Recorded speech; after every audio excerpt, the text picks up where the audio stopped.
Soki mokili eboyi koyembela yo, soki mokili eboyi kokumisa yo, nyama na zamba komanga pona yo, ndeke likolo ekopepa pona yo, bisi na mai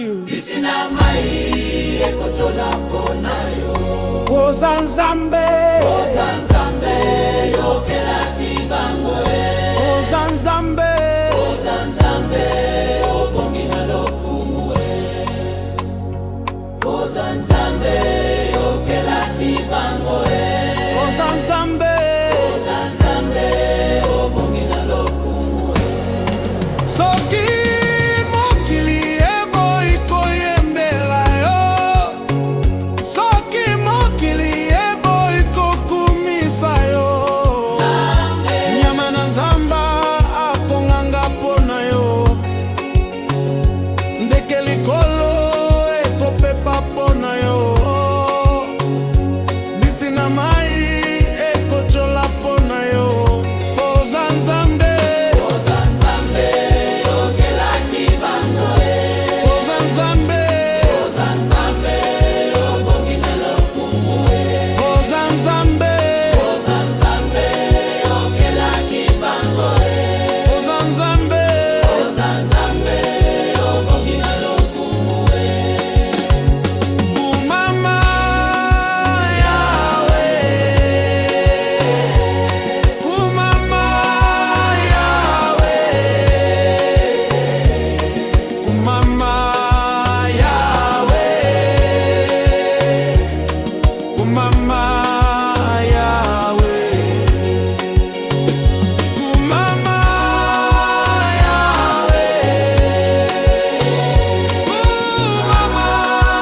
Yawe, Kumama Yawe, Kumama Yawe.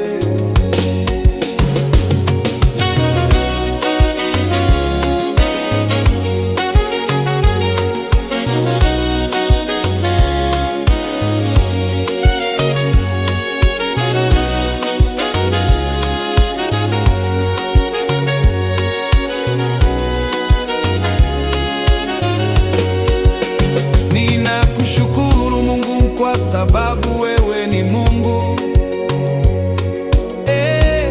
kwa sababu ya uzima, kwa sababu wewe ni Mungu. Ekoti ya Nzambe na moto likonga na mopanzi ya Yawe, ponga na bikae na longa na kokite kobosana misala ya Yawe, na kokite pona manso saleli ngai, nekulusu nekulusu okufaki pona nga. Kumama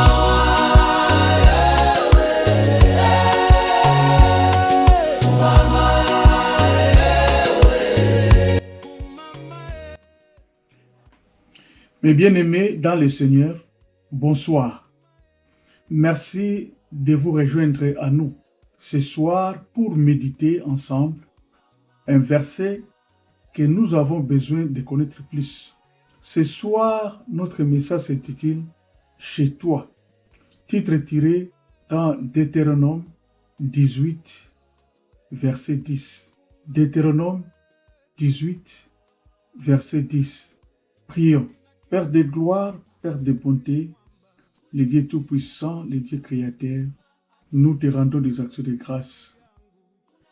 Nous te disons merci, Seigneur Jésus-Christ, pour tout ce que toi tu as déjà préparé pour nous ce soir. Laisse que la gloire et la puissance reviennent à toi seul, unique et véritable Dieu. Que ta main puissante, Seigneur Jésus-Christ, puisse nous protéger. Que ton sang puisse nous couvrir et nous protéger contre toutes les attaques invisibles du monde des ténèbres. Et toi seul, Seigneur Jésus-Christ de Nazareth, mon Dieu, mon roi, que tu parles à ton peuple. Et que moi, je sois seulement un simple instrument. nous accorder le pouvoir de marcher sur les serpents, sur les scorpions et sur toute puissance de l'ennemi et rien ne pourra nous nuire.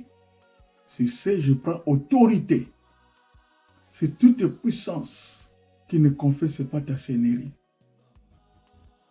Je viens de l'écraser, les détruire, les renverser, les anéantir. Et c'est là au nom puissant de Jésus-Christ de Nazareth. Laisse que toutes les choses te glorifient pour l'unique gloire de ton nom. Amen.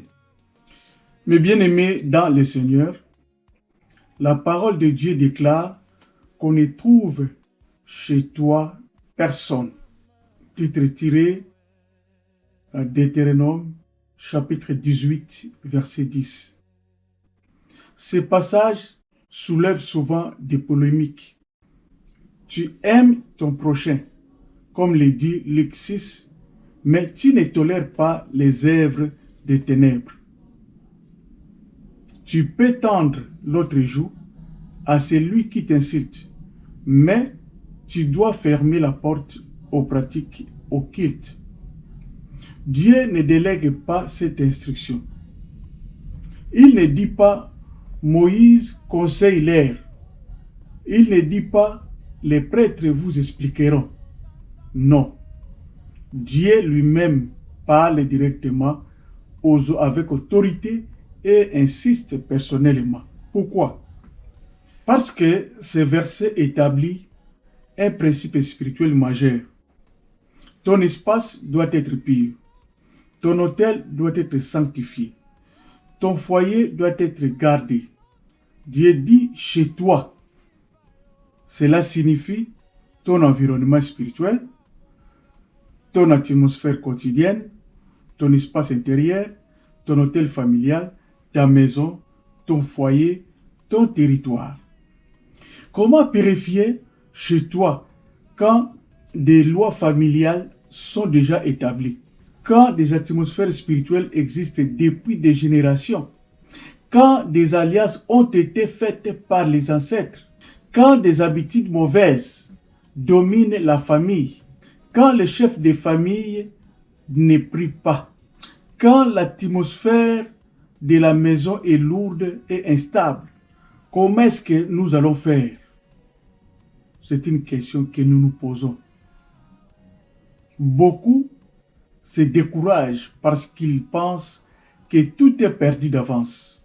Mais la vérité, c'est que la transformation ne commence pas par l'extérieur. Elle commence dans ta chaudière spirituelle. Dans ces 1 à 2 heures de prière ou d'intercession que tu passes chaque jour avec Jésus. C'est là que le feu descend. C'est là que les lois familiales ou établies se brisent. C'est là que les cycles spirituels se fondent. C'est là que Dieu restaure ce que les générations ont détruit.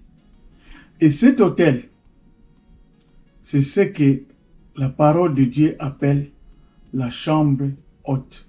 Et pas bino na bino na kati ya ndako bosangani, tata, mama, bana, soki pe bandeko bazali, bosangani, bosali lokola kamwa groupe de prière na bino na kati, al, bozotindika adoration, bozotindika louange, bozotindika na ba prière.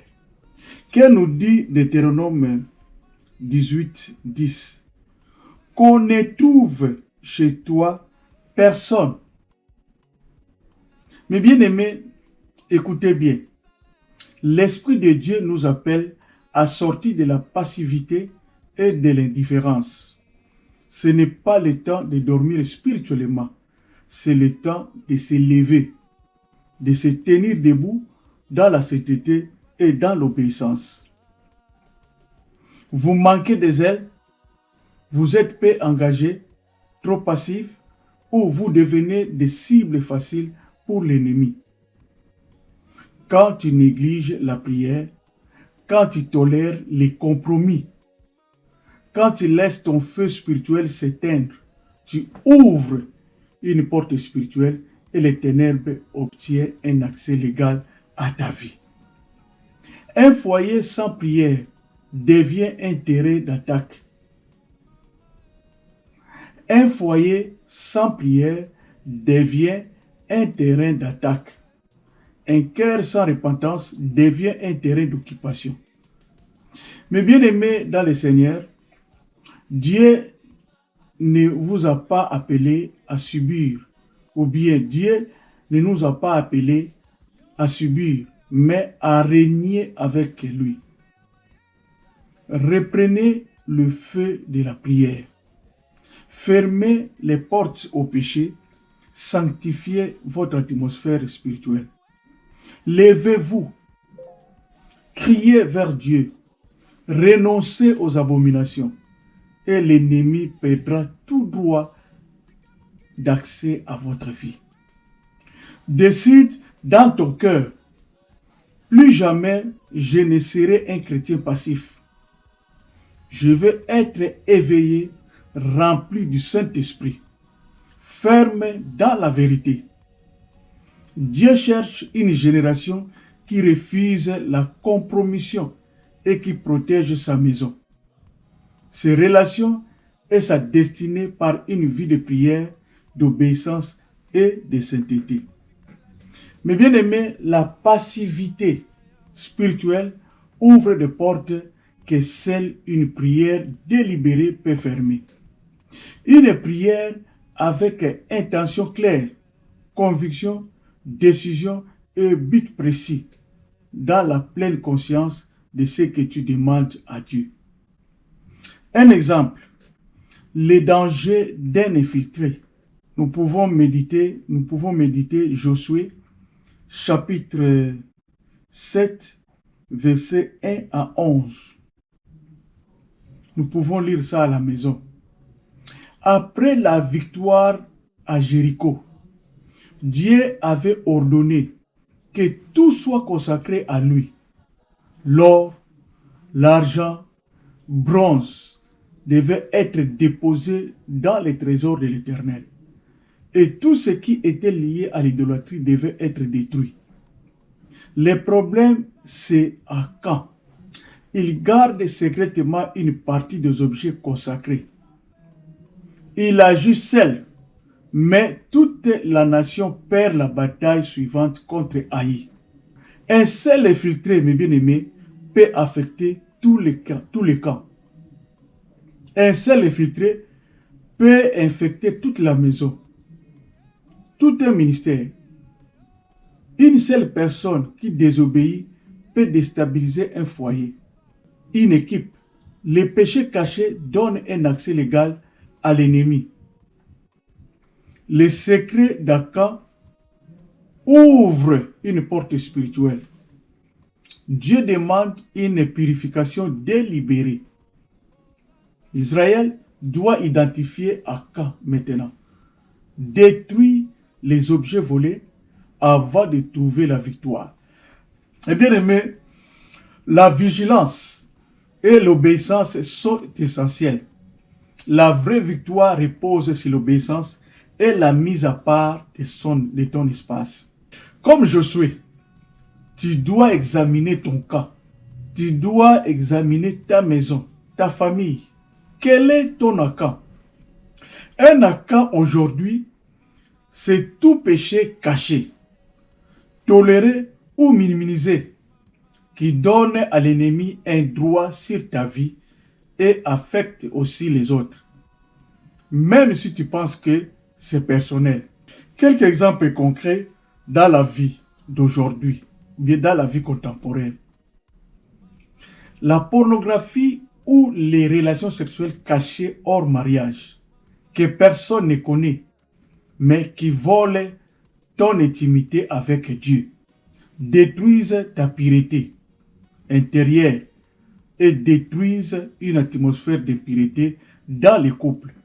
La maison et même l'éducation des enfants sont détruits à cause de ça. Les addictions secrètes comme alcool, drogue, jeux d'argent, paris sportifs, achats compulsifs, qui paraissent maîtrisés, mais qui grignotent le budget familial, créent les mensonges, les stress, les dettes et ouvre la porte à la honte et au conflit. Les pratiques occultes discrètes consulter un marabout, un voyant, un guérisseur, porter des gris-gris, brûler des bougies ou suivre des rituels, des protections reçues en famille ou entre amis, tout en continuant d'aller à l'église ou au ministère.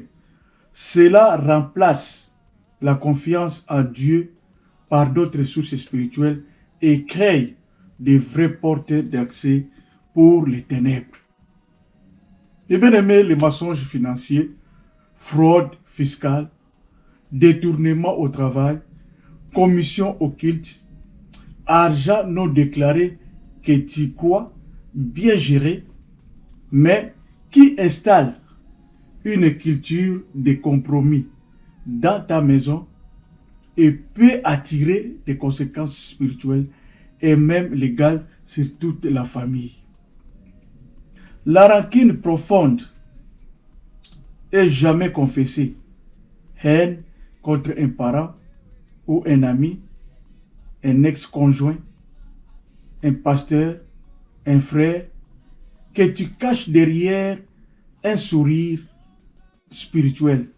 Ce non-pardon devient une forteresse intérieure qui bloque la guérison, empoisonne les relations et influence tes relations avec les tiens. Les secrets des familles, par exemple, adultère, passé caché, enfant caché, avortement non avoué, affaires d'occultisme ou de criminalité dans la lignée dont on ne parle jamais. Et ça, secret, bombama. Ces choses restent comme une ombre dans la maison et affectent les générations suivantes tant qu'une repentance ni lumière n'a été apportée. Reviens donc à ce que j'ai caché volontairement à Dieu et aux autres. Quelle pratique je tolère chez moi que je sais incompatible avec la parole de Dieu? Quel secret, quelle habitude, quelle relation ou quel objet, si on les mettait en lumière, montrerait une désobéissance claire? Qu'est-ce qui bloque la bénédiction dans ta vie, dans ta maison? Y a-t-il quelque chose que tu caches, que tu minimises, que tu excuses? Comme Josué n'a pas toléré Achan, aussi tu ne dois pas tolérer ce que Dieu condamne. Nous devons nous débarrasser de nos Achans et protéger notre maison, notre espace spirituel et notre famille contre les infiltrés cachés. Qu'ils soient émotionnels, spirituels ou relationnels. Que nous dit la parole de Dieu dans Actes chapitre 1 verset 14 et Actes chapitre 2 1 à 4. Nous pouvons méditer ça. Les disciples sont dans la chambre haute, réunis, persévérant dans la prière. Ce lieu consacré devient le point de contact entre le ciel et la terre. L'endroit où le Saint-Esprit descend, où ils reçoivent la puissance pour faire face à toute opposition. Tu ne peux pas briser, mes bien-aimés, une malédiction familiale ou des lois établies avec tes propres forces ou intelligence. Il faut la puissance de la chambre haute. Il faut la prière sérieuse, régulière, persévérante. C'est extrêmement dangereux d'avoir des infiltrés chez toi. Donc dans ta maison et dans ton entourage. Mais bien aimés, les infiltrés, ce sont des personnes que tu laisses entrer sans discerner, qui ne sont pas de ton esprit, qui porte une autre atmosphère connectée à tes ennemis, comme on dit les ambassadeurs de ténèbres, qui porte une influence étrangère, qui sabote l'autel de ta maison et personne que l'ennemi utilise pour affaiblir ton feu. La prière, l'adoration et l'obéissance dans un espace spirituel dédié apportent autorité et protection. Peu importe l'endroit, ce qui compte, c'est que la famille s'y retrouve ensemble pour prier, pour adorer, lire la parole de Dieu. J'ai bien aimé chercher la face de Dieu, protéger la maison, fermer les portes spirituelles, et recevoir l'instruction du Saint-Esprit. La chambre haute a besoin des conducteurs de prière et de louanges qui, et endurant, restent fermes, possèdent une foi solide et doux spirituellement, est sensible au Saint-Esprit et fait preuve de discernement. Son rôle, entraîner la famille dans la joie, ouvrir l'atmosphère spirituelle, briser la lourdeur de la louange. Comme nous dit Hébreux 13:15, je lis au nom de Jésus-Christ. Par lui, offrons sans cesse à Dieu un sacrifice de louange, c'est-à-dire les fruits des lèvres qui confessent son nom. Amen. C'est-à-dire, même si tu ne chantes pas bien, le fait d'ouvrir ta bouche pour célébrer Jésus, le remercier, programmer son nom et ses œuvres est déjà une obéissance. Faut koyeba koyemba. Faut koyeba louer Jésus. Na musique te kaka na monoko na yo. Elomba solo ezali na Yesu mokonzi yo moko. Faut yeba koyemba. Peu n'importe nombre banzemu yo yebi. L'essentiel oyeba ta 3 ta 4, l'essentiel yo o utiliser monoko na yo na maboko na yo.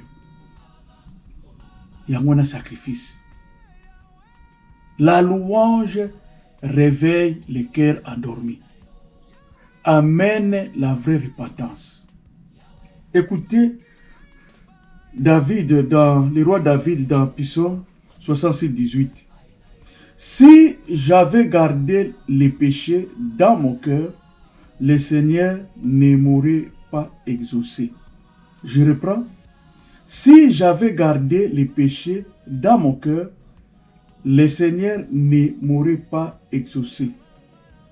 Mais bien aimé dans le Seigneur, un adorateur repentant ferme les portes que l'ennemi utilise.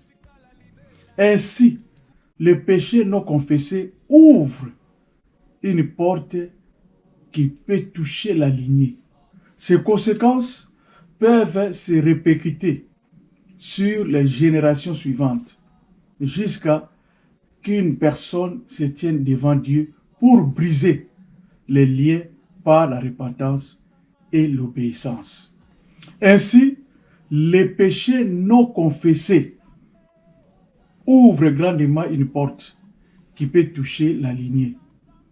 Ces conséquences peuvent se répercuter sur les générations suivantes, jusqu'à ce qu'une personne se tienne devant Dieu pour briser ces liens par la repentance et l'obéissance. Yango mona ba makambo ba mabe ba koko na biso basala ba koko na bakoko basala ba kota na repentance te ba yebaki nzambe te ba conséquences to koma ko sibira ngo sikoyo. Dans le combat spirituel, il est essentiel de libérer ou de confirmer des paroles prophétiques et utiliser les versets bibliques comme une arme principale, afin d'aligner l'esprit de chacun avec l'esprit de Dieu. Être un bon adorateur porte l'atmosphère, prépare le terrain pour que Dieu descende, attire la gloire par sa sincérité et dégage une énergie spirituelle. La base d'un bon adorateur, c'est de comprendre que Dieu garde d'abord au cœur sincère et véritable, et non à l'apparence extérieure. La beauté de l'adoration ne réside pas dans la performance, dans les talents ou dans les émotions, mais dans une relation restaurée, humble et authentique avec Dieu. L'aisance de l'adoration, c'est la proximité avec Dieu, pas la perfection extérieure. Dans cet espace, il est essentiel d'être au moins 2 ou plus unis dans la prière. Quand plusieurs s'accordent, comme dit la parole de Dieu, leur demande prend un poids spirituel particulier. La présence de plusieurs crée une synergie qui renforce l'efficacité de la prière. Pour briser les liens familiers, comme les chaînes générationnelles, les anciennes alliances, les habitudes héritées, les paroles négatives de la famille, les atmosphères de la lignée, les cycles répétitifs, les chaque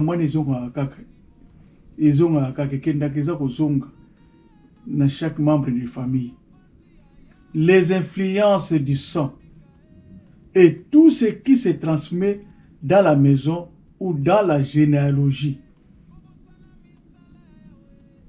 Mais bien aimé, les cycles répétitifs et les transmissions familiales ne sont pas toujours visibles au premier regard, mais certains indices reviennent souvent. Okomona likambu lermsusu esa takeyo, mais ce qu'on remarqué, que ce que talibien qu'on remarqué que na ba cousin na yo, na ba neveu, na ba nièce, donc kati na moko pe baso le kakata situation wana. Donc les mêmes combats qui se répètent dans la famille. Donc on parle ici des situations qui reviennent d'une génération à l'autre, presque comme un schéma. Les mêmes faiblesses morales comme colère, mensonge, infidélité. Les mêmes addictions, par exemple alcool, drogue, pornographie.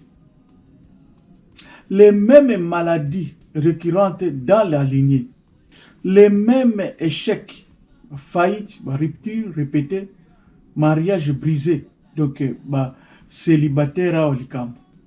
Les mêmes problèmes émotionnels, rejet, peur, intense, instabilité dans la famille. Quand plusieurs personnes de la même famille vivant les mêmes combats, il peut y avoir un cycle spirituel ou un héritage invisible qui se transmet. Mais bien aimé dans le Seigneur, tu veux avancer, tu pries, tu changes d'environnement, tu retombes toujours dans les mêmes cercles, toujours attirer les mêmes types de relations toxiques, toujours revenir au même péché, toujours recommencer les mêmes erreurs et toujours être bloqué au même niveau. Quand le même scénario revient plusieurs fois dans ta vie, c'est souvent un signe qu'il y a une forteresse, un lien ou un héritage spirituel à traiter. Mais bien aimé dans le Seigneur, tout comme Jésus-Christ a purifié les temples, dans Jean chapitre 2, versets 13 à 17, il veut purifier nos lignées, nos maisons et nos vies. Les cycles répétitifs ne sont pas une fatalité. Le Christ est venu pour briser, libérer et restaurer. Jésus-Christ chasse les marchands et échangeurs d'argent. Que veut-nous apprendre? La parole de Dieu. L'espace de Dieu doit être pur. Les influences mauvaises, par exemple le commerce, péché, corruption, ainsi de suite, ne peuvent coexister avec sa présence. Aujourd'hui, L'infiltré n'a pas toujours l'air d'un ennemi. Ça peut être un proche, un collègue, un objet ou même une habitude. Mais le résultat est le même. Il bloque la puissance de Dieu, crée des tensions et ouvre des portes à l'ennemi. Seule une vie de prière régulière et un engagement sérieux envers Dieu peuvent protéger ta maison, ta famille, ton hôtel spirituel. Mes bien-aimés, dans l'évangile de Marc, chapitre 14, verset 15, et Luc 22, verset 12, la chambre haute, bien à d'autres termes, noyau, c'est l'endroit que Jésus-Christ et ses disciples utilisaient pour célébrer la Pâque juive, ce qui devient la dernière scène. C'est là qu'il institue l'Eucharistie. Il a dit, ceci est mon corps, ceci est mon sang. C'est à partir de la chambre haute. Dans les livres des Actes des Apôtres, le même lieu est appelé la chambre haute. Après l'ascension de Jésus-Christ, ce lieu devient le quartier général des premiers croyants. Voici ce qui se passe. Réunion et prière constante dans la chambre haute. Les apôtres, avec quelques femmes, Marie, la mère de Jésus-Christ, et ses frères, d'un seul cœur, participaient fidèlement à la prière. Ils étaient environ 120 personnes dans la salle, comme nous dit Acte 1,15. L'attente de la promesse, ils obéissent à l'ordre de Jésus d'attendre à Jérusalem les promesses du Père, c'est-à-dire les baptêmes dans l'Esprit Saint, qu'on appelle les baptêmes du Saint-Esprit. L'événement de la Pentecôte dans ce même lieu que se produit la Pentecôte. Quand le jour de la Pentecôte arriva, ils étaient tous ensemble dans un même endroit. Ils furent tous remplis d'Esprit Saint. Mais bien aimé, la tradition chrétienne identifie clairement cet endroit comme étant la chambre haute. Ce lieu unique est donc le cadre des trois événements fondateurs pour l'Église chrétienne. Les noyaux de la première communauté en prière et la descente du Saint-Esprit. Et la Pentecôte, naissance publique de l'Église. C'est pourquoi la chambre haute est considérée comme le berceau de l'Église ou d'un ministère.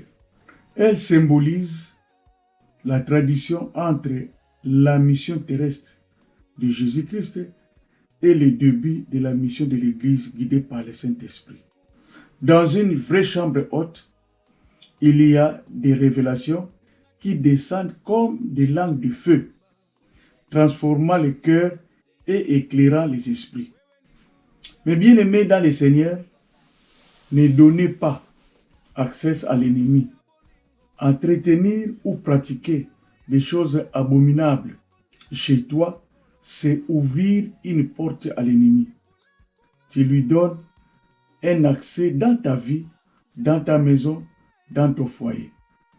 Et sans même t'en rendre compte, tu deviens un mauvais exemple pour ceux qui t'entourent. La parole de Dieu est claire. L'apôtre Paul qui parle. Ne donnez pas accès au diable. C'est dans Éphésiens chapitre 4, verset 27. Lorsque tu tolères les péchés, les compromis ou les influences impures dans ton environnement, tu invites l'adversaire à s'asseoir avec toi sur la même table. Et il ne vient jamais seul. Il apporte la confusion, la division, la culpabilité et les troubles dans ton cœur. Nos bien-aimés immatures, les hésitants, ceux qui te gardent comme un modèle observe ta vie. Et lorsque ces pratiques malsaines sont trouvées chez toi, elles deviennent un témoignage contre toi. L'apôtre Paul nous avertit, les mauvaises compagnies corrompent les bonnes mœurs. Les mauvaises compagnies corrompent les bonnes mœurs. Ce que tu gardes dans ta maison, dans ton cœur, dans ton atmosphère, finit toujours par influencer ceux qui passent du temps avec toi. Le jeune dans la foi, les instables, les peu affermis, timides, tout ce qu'ils voient dans ta vie devient pour eux une autorisation silencieuse. Mais bien aimé, ne te trompe pas. Si quelque chose de mauvais est trouvé chez toi, les faibles risquent de tomber en suivant ton exemple. Peut-être sans le vouloir, tu participes à leur chute en reproduisant des compromis que le Seigneur condamne. Jésus-Christ a dit que faire tomber les petits, ceux qui commencent à croire, est gravement jugé devant Dieu. C'est dans Matthieu chapitre 18, verset 6. Autrement dit, tu portes une responsabilité spirituelle. Ton témoignage peut soit élever les autres, soit les détourner du chemin. Alors, choisis la sainteté. Ferme toutes les portes de ton cœur à l'ennemi. Laisse la lumière de Dieu purifier tout ce qui encore lui donne accès. Car là où la sainteté règne, la présence de Dieu demeure. Ferme les portes à l'ennemi. Les portes que toi tu ouvres, les autres les ouvrent aussi. Ta tolérance devient leur autorisation. Ce que tu fermes en silence devient un exemple pour ceux qui te regardent, Et sans te rendre compte, tu affaiblis la protection spirituelle de ta maison. Là où Dieu devrait régner dans ta vie, dès qu'une brèche apparaît, quelque chose se casse. Tu te retrouves ralenti, bloqué, fatigué. Tu retardes ta propre progression spirituelle. Pourquoi? Parce que les compromis, même petits, deviennent un terrain d'attaque pour l'ennemi. La parole de Dieu est claire. Il faut obéir à Dieu plutôt qu'aux hommes. C'est dans Actes chapitre 5, verset 29. Il faut obéir à Dieu plutôt qu'aux hommes. Ça veut dire que l'autorité de Dieu passe avant toutes les règles humaines, les modes, les opinions ou les pressions du groupe. Que nous dit Deutéronome 18, 10? Vous pouvez méditer ça. Mais bien aimé dans le Seigneur, Deutéronome 18, 10 nous rappelle que Dieu refuse toutes les pratiques qui remplaçaient autrefois sa direction, comme divination, sorcellerie, fétichisme, ainsi de suite. En gros, Dieu ne veut pas que tu cherches la lumière ailleurs que chez lui. Parce que c'est lui et lui seul qui doit être ta source de direction, ta protection et ta révélation. Concrètement, aujourd'hui, ça ressemble à quoi? Tes décisions doivent honorer Dieu, pas les modes du moment. Concrètement, aujourd'hui, ça ressemble à quoi? Tes décisions doivent honorer Dieu, pas la mode du moment.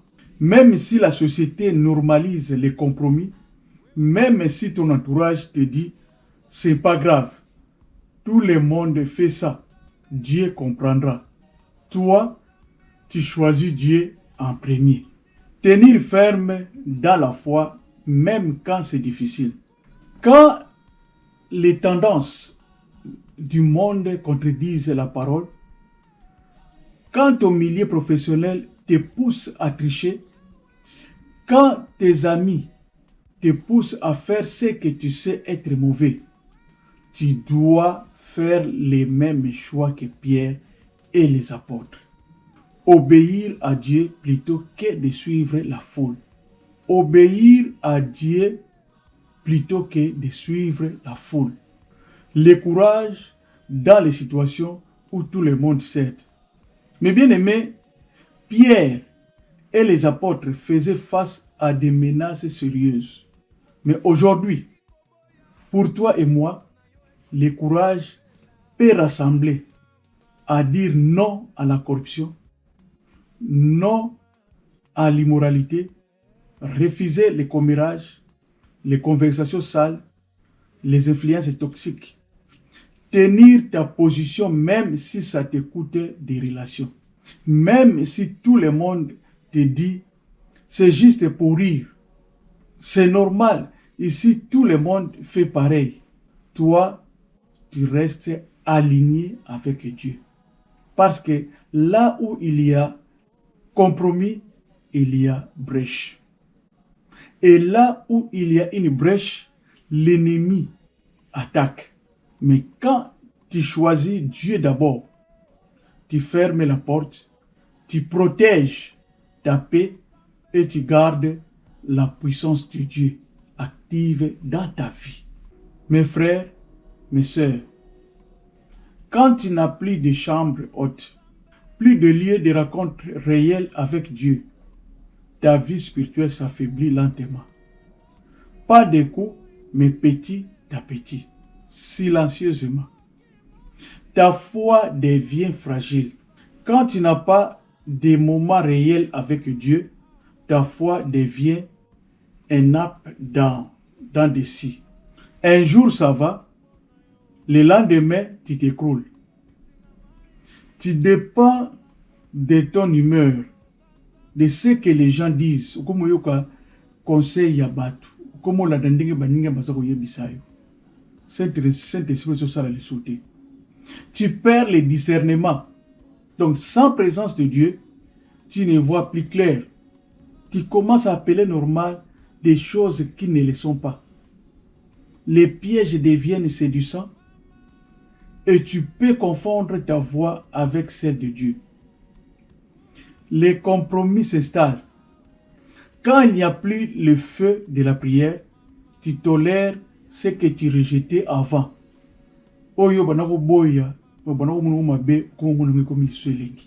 Tu te dis, ce n'est pas grave, c'est juste cette fois. Et c'est là que les brèches commencent. Tu deviens une cible facile. Sans prière, tu perds ta couverture. Tu es plus exposé aux tentations, aux attaques, aux stress, aux rechutes, au découragement.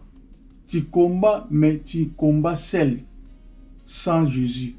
Ton cœur se refroidit. Sans chambre haute, ton cœur perd sa sensibilité. Tu pries sans envie. La louange te touche moins. La parole semble lourde.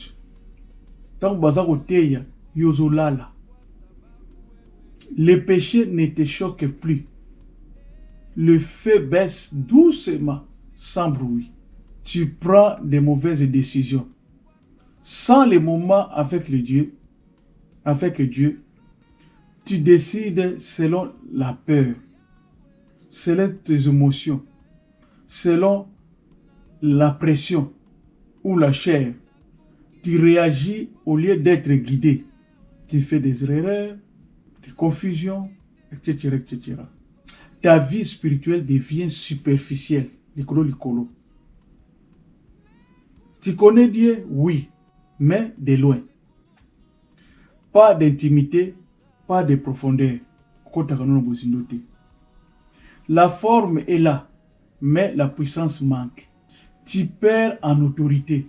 L'autorité ne vient pas du volume, mais de la présence de Dieu dans ta vie. Quand tu délaisses la chambre haute, tes prières n'ont plus d'impact. Tu commandes, mais rien ne bouge. l'ennemi ne te prend même plus au sérieux. Ta maison, ton environnement en souffre aussi. Quand toi, tu n'as plus de temps avec Dieu, ça se ressent autour de toi. Moins de paix, plus de tension, atmosphère lourde, comme kilo. Les enfants deviennent plus vulnérables. Mais bien aimé à comprendre que ton feu personnel est une couverture pour tous. Et tu commences à perdre la vision. Sans la chambre haute, tu n'entends plus clairement Dieu. Tu ne sais plus quoi faire, où aller, comment décider. Bref, mes bien-aimés, quand tu n'as pas la chambre haute, tu ne t'effondres pas d'un coup, mais tu t'éteins petit à petit. Spirituellement, la chambre haute est indispensable, non pas comme un lieu physique, mais comme un principe spirituel essentiel pour toute personne engagée dans les combats spirituels. Dans la parole de Dieu, la chambre haute représente l'endroit des retraites, des prières intenses, d'attente et de visitations divines. Sans ce lieu spirituel, il n'y a pas de puissance, pas de renouvellement et pas de victoire durable. De même, je crois que certaines pratiques ne doivent jamais être tolérées dans nos maisons ni dans nos vies, car elles ouvrent des portes à l'ennemi, donnent un mauvais exemple et peuvent entraîner d'autres à tomber. Veillons donc à garder nos chambres hautes, spirituelles, pures, consacrées et habitées par la présence du Saint-Esprit. Eza na bato mususu andako bafandaka moye ba créer chambre haute ezalité. Mais dans des différentes églises ou ministères, bakoma kosala système, il y a ba prières de tous les jours, des prières de combat, des prières d'intercession, ba prières ba bien-aimé, ba prières comment kosala ba programme ebélé. Alors, il serait mieux il y a qu'à participer. C'est très important pour ta vie et pour ta famille. Que Dieu vous bénisse abondamment. Amen.